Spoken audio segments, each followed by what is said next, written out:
নমস্কার বন্ধুরা, বন্দনা রান্নাঘরে আপনাদেরকে স্বাগত জানাই। আজ আমি আপনাদের সাথে একদম দোকানের মতো মটন বিরিয়ানি বাড়িতে কিভাবে তৈরি করবেন সেই রেসিপিটাই শেয়ার করছি। সবথেকে সহজ পদ্ধতিতে এই মটন বিরিয়ানিটা আমি আপনাদেরকে তৈরি করে দেখাবো। প্রত্যেকটা টিপস আমি বলে দিয়েছি, এইগুলো মেনে চললেই একদম পারফেক্ট মটন বিরিয়ানি আপনারা বাড়িতেই বানিয়ে ফেলতে পারবেন খুব সহজে। তাহলে বন্ধুরা, আপনারা পুরো ভিডিওটা দেখতে থাকুন। আশা করছি আপনাদের সকলের রেসিপিটা খুবই ভালো লাগবে। আর আপনারা যদি আমার চ্যানেলে নতুন এসে থাকেন তাহলে আমার চ্যানেলটা সাবস্ক্রাইব করার জন্য অনুরোধ রইল। মটন বিরিয়ানি তৈরি করার জন্য আমি এখানে নিয়েছি 500 গ্রাম খাসির মাংস। আর মাংসটাকে আমি ভালো করে পরিষ্কার করে নিয়েছি। এবার এই মাংসটাকে ম্যারিনেট করব। তার জন্য এর মধ্যে দিয়ে দিচ্ছি স্বাদ অনুযায়ী লবণ। এরপর দিচ্ছি 1.5 চামচ লঙ্কার গুঁড়ো। তবে আপনারা যতটা ঝাল খেতে পছন্দ করেন সেই অনুযায়ী দিয়ে দেবেন। 1/2 চামচ গোলমরিচের গুঁড়ো এর মধ্যে দিয়ে দিলাম। এরপর দিচ্ছি 1 চামচ বিরিয়ানি মশলা। এই বিরিয়ানি মশলাটা আমার ঘরে তৈরি করা। বাড়িতে কিভাবে বিরিয়ানি মশলা তৈরি করবেন তার রেসিপি আমার চ্যানেলে দেওয়া আছে, লিঙ্কটা আমি ডেসক্রিপশন বক্সে দিয়ে দেব। এরপর দিচ্ছি 150 গ্রাম ফেটিয়ে রাখা টক দই। এবার সব কিছুকে আমি ভালো করে মাংসের সাথে মাখিয়ে নিচ্ছি। এটাকে ভালো করে মাখিয়ে নিয়েছি। এবার মাংসটাকে 1 ঘন্টা ম্যারিনেট হতে রেখে দেব। তবে আপনাদের কাছে সময় বেশি থাকলে 2 ঘন্টাও মাংসটা ম্যারিনেট হতে রাখতে পারবেন। এরপর নিয়েছি আলু। তো আমি এখানে 4টে বড় সাইজের আলুর খোসা ছাড়িয়ে তারপর মাঝখান থেকে কেটে 2টো ভাগে ভাগ করে নিয়েছি। এবার আলুর মধ্যে দিয়ে দিলাম স্বাদ অনুযায়ী লবণ। আর এরপর দিচ্ছি সামান্য পরিমাণ হলুদ ফুড কালার। ফুড কালার যদি আপনাদের কাছে না থাকে এর পরিবর্তে হলুদ গুঁড়ো এখানে ব্যবহার করবেন। ফুড কালার দেওয়ার কারণে আলুর রঙটা একদম দোকানের বিরিয়ানিতে যেমন হয় ঠিক সেই রকম হবে। লবণ আর ফুড কালারটাকে আলুর গায়ে খুব ভালো করে মাখিয়ে নিয়েছি। এরপর আমি এখানে নিয়েছি 150 ml দুধ। এবার এই দুধের মধ্যে দিয়ে দিলাম 1 চামচ বিরিয়ানি মশলা। বিরিয়ানি মশলাটাকে ভালো করে দুধের সাথে মিশিয়ে নিয়েছি। তৈরি হয়ে গেল মশলা দুধ। এরপর অন্য একটা বাটিতে নিয়েছি 50 ml এর মতো দুধ। এবার এতে দিয়ে দিচ্ছি সামান্য পরিমাণ কেশর আর সামান্য পরিমাণ হলুদ ফুড কালার। ভালো করে মিশিয়ে নিলাম। তৈরি হয়ে গেল কেশর দুধ। আর এই দুধের মিশ্রণগুলো আগেই কিন্তু বানিয়ে রাখতে হবে। এবার এই দুটো দুধের মিশ্রণ আমি সরিয়ে রাখছি। এটা বিরিয়ানি লেয়ার তৈরি করার সময় কাজে লাগবে। এরপর নিয়েছি 500 গ্রাম বিরিয়ানির বাসমতি চাল। এবার চালের মধ্যে দিয়ে দিলাম পরিমাণ মতো জল। এবার এই চালটাকে 1 ঘন্টা জলে ভিজিয়ে রেখে দেব। এরপর গ্যাসের মধ্যে একটা কড়া গরম হতে বসিয়ে দিয়েছিলাম। এবার কড়াতে দিয়ে দিচ্ছি পরিমাণ মতো সাদা তেল। তেলটা গরম হয়ে গেছে। এবার দিচ্ছি বড় সাইজের 2টো পেঁয়াজ কুচি। পেঁয়াজটাকে সরু সরু আর লম্বা করে কেটে এখানে দিয়েছি। এবার গ্যাসের ফ্লেমটা মিডিয়াম ফ্লেমে রেখে পেঁয়াজের বেরেস্তা তৈরি করে নেব। আর বন্ধুরা, আপনারা চাইলে আপনাদের পছন্দ মতো তেলের পরিমাণটা কম বেশি করে নিতে পারবেন। পেঁয়াজ বেরেস্তা তৈরি করা হয়ে গেছে, এর থেকে বেশি লাল করব না। এবার তেলের মধ্যে থেকে পেঁয়াজ বেরেস্তাটাকে তুলে নিলাম। এখন এই পেঁয়াজ বেরেস্তাটা সরিয়ে রাখছি, এটা পরে কাজে লাগবে। এবার কড়ার মধ্যে যে তেল রয়েছে এর মধ্যে দিয়ে দিচ্ছি লবণ আর ফুড কালার মাখিয়ে রাখা আলু। সব আলুগুলো দিয়ে দিয়েছি। এবার গ্যাসের ফ্লেমটা লো থেকে মিডিয়াম ফ্লেমে রেখে কড়াটা ঢাকা দিয়ে আলুটাকে ভেজে নেব। আলুটা ভাজা হয়ে গেছে, এর থেকে বেশি লাল করব না। এবার আলুটাকে আমি সেদ্ধ করে নেব। এবার এই ভাজা আলুটাকে সেদ্ধ করে নেব। তার জন্য এর মধ্যে দিয়ে দিচ্ছি অল্প পরিমাণে জল। যে বাটির মধ্যে আলুটা লবণ আর ফুড কালার মাখিয়ে রেখে দিয়েছিলাম সেই বাটিটা ধুয়েই অল্প একটু জল এর মধ্যে দিয়েছি। এবার গ্যাসের ফ্লেমটা লো থেকে মিডিয়াম ফ্লেমে রেখে কড়াটা ঢাকা দিয়ে আলুটাকে সেদ্ধ করে নেব। দেখুন বন্ধুরা, 5 মিনিট হয়ে গেছে। আলুটা খুব ভালো মতো সেদ্ধ হয়ে গেছে আর মাঝে একবার ঢাকনা খুলে নাড়াচাড়া করে দিয়েছিলাম। এবার আলুগুলোকে কড়ার মধ্যে থেকে আমি তুলে নিচ্ছি। আর বন্ধুরা, যে জলটা আমি দিয়েছিলাম সেই জলটা এখন সম্পূর্ণ শুকনো হয়ে গেছে। এবার কড়াইতে যে তেল রয়েছে এর মধ্যেই দিয়ে দিচ্ছি 2 চামচ গাওয়া ঘি। এবার দিচ্ছি একটা তেজপাতা, 4টে ছোট এলাচ, 4টে লবঙ্গ আর 2টো দারচিনি। আর এরপর দিলাম ছোট চামচের হাফ চামচের মতো গোটা জিরে। এবার কড়ার মধ্যে দিয়ে দিচ্ছি 2টো বড় সাইজের পেঁয়াজ কুচি। এবার পেঁয়াজটাকে আমি ভেজে নেব। বেরেস্তা তৈরি করার সময় যেমন লাল করে পেঁয়াজ ভাজা হয় ঠিক সেই রকম করেই ভাজতে হবে। পেঁয়াজটা আমার ভাজা হয়ে গেছে। এবার দিচ্ছি বড় চামচের 1 চামচ আদা বাটা আর বড় চামচের 1 চামচ রসুন বাটা। এবার আদা রসুন বাটাটা দিয়ে 1 মিনিটের মতো ভেজে নিচ্ছি। আদা রসুনটা ভাজা হয়ে গেছে। এবার ম্যারিনেট করে রাখা খাসির মাংসটা কড়ার মধ্যে দিয়ে দিলাম। এবার এই মাংসটাকে গ্যাসের ফ্লেমটা মিডিয়াম ফ্লেমে রেখে 5 মিনিট কষিয়ে নেব। দেখুন বন্ধুরা, 5 মিনিট মাংসটাকে কষিয়ে নিয়েছি।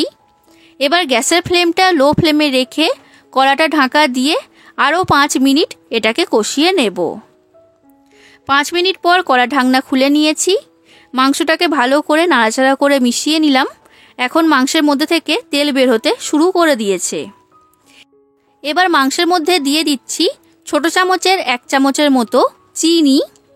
আর এরপর দিচ্ছি হাফ চামচ বিরিয়ানি মশলা। আর এরপর দিচ্ছি সামান্য পরিমাণ শাহি গরম মশলা।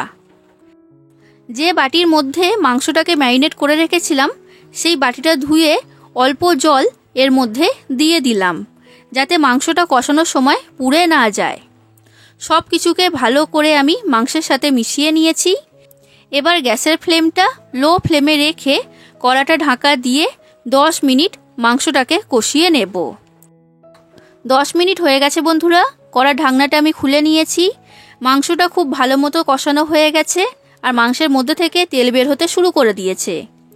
এবার গ্যাসের ফ্লেমটা আমি বন্ধ করে দিলাম। এবার মাংসটা সেদ্ধ করার জন্য আমি এখানে নিয়েছি একটা প্রেসার কুকার। এবার এই প্রেসার কুকারের মধ্যে কষা মাংসটা দিয়ে দিলাম। এবার দিয়ে দিচ্ছি 500 ml জল। যে কড়ার মধ্যে মাংসটাকে আমি কষিয়েছিলাম সেটা ধুয়েই এখানে জলটা দিয়েছি। প্রেসার কুকারের ঢাকনাটা বন্ধ করে দিয়েছি। এবার 6টা সিটি দিয়ে মাংসটাকে সেদ্ধ করে নেব। দেখুন বন্ধুরা, 6টা সিটি দিয়ে মাংসটাকে সেদ্ধ করে নিয়েছি আর মাংসটা খুব ভালো মতো সেদ্ধ হয়েছে। তবে আপনাদের যদি মনে হয় মাংস শক্ত রয়েছে তখন আপনারা সিটির পরিমাণটা বেশি করে দিয়ে দেবেন। এবার এই ঝোলের মধ্যে থেকে মাংসগুলোকে আলাদা বাটির মধ্যে তুলে নিচ্ছি। সব মাংসগুলোকে আলাদা করে তুলে নিয়েছি। এবার এই মাংসের ঝোলটাকে একটা বাটির মধ্যে আমি ঢেলে নিলাম। এবার দেখুন বন্ধুরা, এই মাংসের ঝোলের উপরে যে তেলটা রয়েছে এই তেলটাকে আমি একটা বাটির মধ্যে তুলে নিচ্ছি। শুধুমাত্র তেলটাই নিতে হবে, মশলাটা নিলে কিন্তু হবে না। যতটা সম্ভব তেল আমি এই ঝোলের মধ্যে থেকে তুলে নিয়েছি। ঝোলটাকে এখন আমি সরিয়ে রাখলাম। এবার এই তেলের মধ্যে দিয়ে দিচ্ছি বড় চামচের 1 চামচ গাওয়া ঘি। ঘিটাকে ভালো করে এর সাথে মিশিয়ে নিচ্ছি। এটা হচ্ছে রোগান। এই রোগানটা বিরিয়ানির লেয়ারে ব্যবহার করব। এবার বিরিয়ানির ভাতটা তৈরি করব। তার জন্য গ্যাসের মধ্যে একটা বড় পাত্রে জল গরম হতে বসিয়ে দিয়েছিলাম। জলটা এখন ফুটে উঠতে শুরু করে দিয়েছে। এবার জলের মধ্যে দিয়ে দিচ্ছি একটা তেজপাতা, 4টে ছোট এলাচ, 4টে লবঙ্গ, 2টো দারচিনি, বড় চামচের 2 চামচ লবণ আর 1 টুকরো লেবু। লেবুর রসটা দেওয়ার পর লেবুর খোসাটাও জলের মধ্যে দিয়ে দিয়েছি। আর এরপর দিচ্ছি 1 চামচ সাদা তেল। এরপর দিচ্ছি 1 চামচ কেওড়া জল আর 1 চামচ গোলাপ জল। সব কিছুকে ভালো করে মিশিয়ে নিলাম। এবার দিয়ে দিচ্ছি ভিজিয়ে রাখা চাল। আর চালটাকে আমি 2 থেকে 3 বার জল পাল্টিয়ে ভালো করে ধুয়ে নিয়েছি, তারপর এখানে দিচ্ছি। এবার গ্যাসের ফ্লেমটা মিডিয়াম থেকে হাই ফ্লেমে রেখে ভাতটাকে তৈরি করে নেব। আর ভাতটাকে এখানে পুরোপুরি সেদ্ধ করলে হবে না, 70%-এর মতো সেদ্ধ করে নিতে হবে। বন্ধুরা, আপনাদের যদি এই মটন বিরিয়ানি রেসিপিটা ভালো লাগে তাহলে অবশ্যই লাইক করে দেবেন, শেয়ার করে দেবেন আর কমেন্ট করে জানাবেন কেমন লেগেছে রেসিপিটা। আর আমার চ্যানেলটা যদি এখনও পর্যন্ত সাবস্ক্রাইব না করে থাকেন তাহলে অবশ্যই আমার চ্যানেলটাকে সাবস্ক্রাইব করে দেবেন। দেখুন বন্ধুরা, 70-80% ভাতটাকে আমি সেদ্ধ করে নিয়েছি। এই রকম একটু শক্ত থাকবে, এই অবস্থাতেই নামিয়ে নিতে হবে। গ্যাসের ফ্লেমটা বন্ধ করে দিয়েছি। এবার জলের মধ্যে থেকে ভাতটাকে ছেঁকে একটা ঝুড়ির মধ্যে আমি তুলে নিচ্ছি। সব ভাতগুলোকে আমি ঝুড়ির মধ্যে নিয়ে নিয়েছি। আর এর মধ্যে যে লেবুর খোসাটা দিয়েছিলাম সেটাকে আমি ফেলে দিয়েছি। এখন ভাতটাকে আমি সরিয়ে রাখছি। এরপর একটা বাটির মধ্যে আমি নিয়ে নিচ্ছি বড় চামচের 2 চামচ গোলাপ জল আর বড় চামচের 2 চামচ কেওড়া জল। ও দিচ্ছি 3 থেকে 4 ফোঁটা মিঠা আতর। এবার সব কিছুকে ভালো করে মিশিয়ে নিলাম। এটা এখন তৈরি। এবার বিরিয়ানি লেয়ারটা তৈরি করব। তার জন্য আমি এখানে নিয়েছি একটা বড় সাইজের ডেকচি। ডেকচির পরিবর্তে আপনারা এখানে হাঁড়ি ব্যবহার করতে পারবেন। ডেকচির মধ্যে দিয়ে দিলাম বড় চামচের 1 চামচ গাওয়া ঘি। ঘিটাকে খুব ভালো করে চারিদিকে লাগিয়ে নিয়েছি। এবার মাংসগুলোকে একটা একটা করে এর মধ্যে সাজিয়ে দিচ্ছি। এরপর আলুগুলোকেও একটা একটা করে এর মধ্যে সাজিয়ে দিলাম। এবার মাংসের ঝোলটা এর উপর থেকে আমি ঢেলে দিচ্ছি। এবার দিচ্ছি মশলা দুধ। অর্ধেকটা পরিমাণ মশলা দুধ এর মধ্যে দিয়েছি। আর এরপর দিয়ে দিচ্ছি খোয়া ক্ষীর। আমি এখানে 25 গ্রাম খোয়া ক্ষীরকে গ্রেট করে রেখে দিয়েছিলাম, তো তার মধ্যে থেকে অর্ধেকটা দিয়েছি, বাকি অর্ধেকটা পরের লেয়ারে কাজে লাগবে।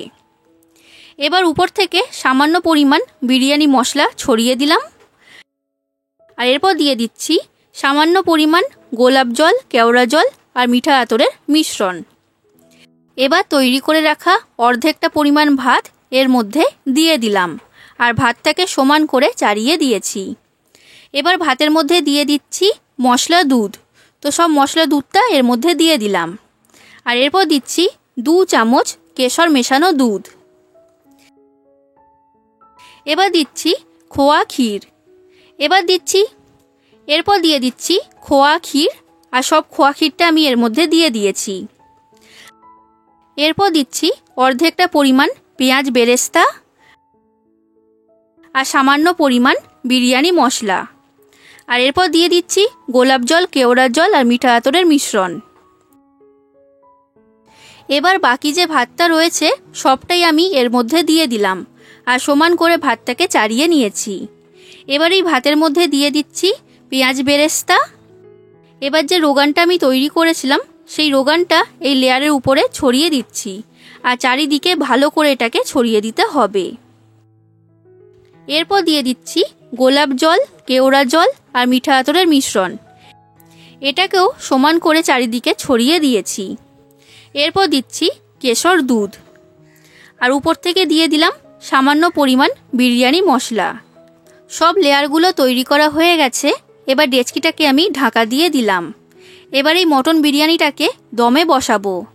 তার জন্য গ্যাসের মধ্যে ডেচকিটাকে বসিয়ে দিয়েছি। এবার হাই ফ্লেমে রেখে 5 থেকে 6 মিনিট এটাকে দম দেব। 5 থেকে 6 মিনিট পর ডেচকিটাকে সরিয়ে এবার গ্যাসের মধ্যে একটা চাটু বসিয়ে দিয়েছি। এবার এই চাটুর মধ্যে ডেচকিটাকে আমি বসিয়ে দিলাম। এবার গ্যাসের ফ্লেমটা লো ফ্লেমে রেখে 30 থেকে 35 মিনিট এই মটন বিরিয়ানিটাকে দম দিয়ে নেব। আর এই ঢাকনার উপরে একটা ভারী কিছু চাপিয়ে দেবেন, তাহলে দমটা খুব ভালো মতো হবে। এবার দেখুন বন্ধুরা, 30 থেকে 35 মিনিট মটন বিরিয়ানিটাকে দম দিয়ে নিয়েছি। এবার গ্যাসের ফ্লেমটা আমি বন্ধ করে দিলাম। বিরিয়ানির খুব সুন্দর একটা গন্ধ বের হচ্ছে। তবে এখন আমি এই পাত্রের ঢাকনাটা খুলব না, এইভাবেই বসিয়ে রেখে দেব 10 মিনিট। 10 মিনিট পর ডেকচির ঢাকনাটা খুলে নিলাম। তৈরি হয়ে গেল একদম দোকানের মতো মটন বিরিয়ানি।